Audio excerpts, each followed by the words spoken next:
Toy Story needs no introduction. It needs no one to talk about it. I've seen all of them. They are entertaining, but they're not like my favourites. Sorry. But they are fun movies, and I totally respect that. So after that, though, is a 90s classic that I did see, and it still holds up well to this day. Less so its sequel. This is Jumanji with Robin Williams in it. You can't beat Robin Williams. What a performer! What a star! What a loss when he went. My God. So yeah, Jumanji. It's fun, but it's not the easiest watch if you still miss Robin Williams, as I do myself.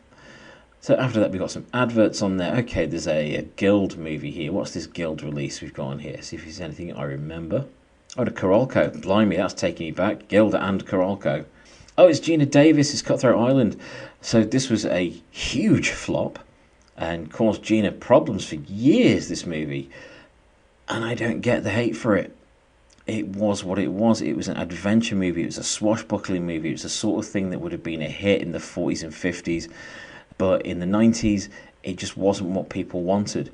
Until, was it 2002 that the first Pirates of the Caribbean came out? As soon as that arrived, people were going nuts for pirates. It's a shame, because Cutthroat Island is not a terrible film. It's not a bad film. And I think it is remembered a little wrong. Okay, following this is a weird one. It's When Saturday Comes. Sean Bean in it. It's set in Sheffield. I'm from Sheffield. And there's something about this film which winds me up. And I guess this is something experienced by people wherever they're from. If the movie is made there and editing choices are made that change the location of things. It happened in the Full Monty as well. People would go round the corner of one road onto another, and the road they go onto is like 3 miles away or the other side of the sea. And it really took me out of it. One thing I do remember about this is it had a theme song sung by Joe Elliott from Def Leppard, who I've once interviewed, and he was just the nicest person. So I do have a soft spot in it for that in my heart for it, because it's set in Sheffield. It's got Sean Bean in it. It's got Def Leppard in it. However, it's a football movie, so that is where my interest in it completely fizzles out. I do not do football. And the tape is then rounded out with a warning about video piracy. Oh no, there's a trailer for Heat at the end. So yeah, De Niro, Pacino, Val Kilmer. It's all very serious. Oh, they're meeting up. De Niro and Pacino on the screen at the same time. Isn't it very exciting? No, it's not exciting. It went on far too bloody long and didn't have any excitement in it. It was tedious. And feel free to flame me all you like. Heat was tedious, as are a lot of films that are put across as being, oh, look at this big serious event with these big serious actors in it. They're never going to wear a silly costume and fire a laser gun, are they? No, so Andrew's not going to watch that. Anyway, that was a bit of a tirade, but this was a fun tape. That's where the tape ends. It was a fun thing to see. They had a couple more of these. I remember one with Showgirls showing up on it, and me as a teenager thinking, oh, it's got a Showgirls trailer on it, and it was just like the S. That was it. I was like, oh, all right, fair enough. I sat through an hour of it for that. But these tapes are an interesting time capsule of things that were put out in a certain era. And I do find a lot of fascination on the Internet Archive, for example. You go on the Internet Archive and you can find the trailers from the start of VHS tapes. So just put like VHS trailers or something like that in a search on the Internet Archive, and it'll bring up a load of stuff that is just full of weird trailers. And that's one of the interesting things for me about the VHS era, is that the trailers that were put on these tapes were in many instances completely inappropriate for the movie that they were attached to. I mean, and not like they would show, Cannibal Ferox before a compilation of Thomas the Tank Engine episodes, but that would be so cool if they did. That would have been hilarious.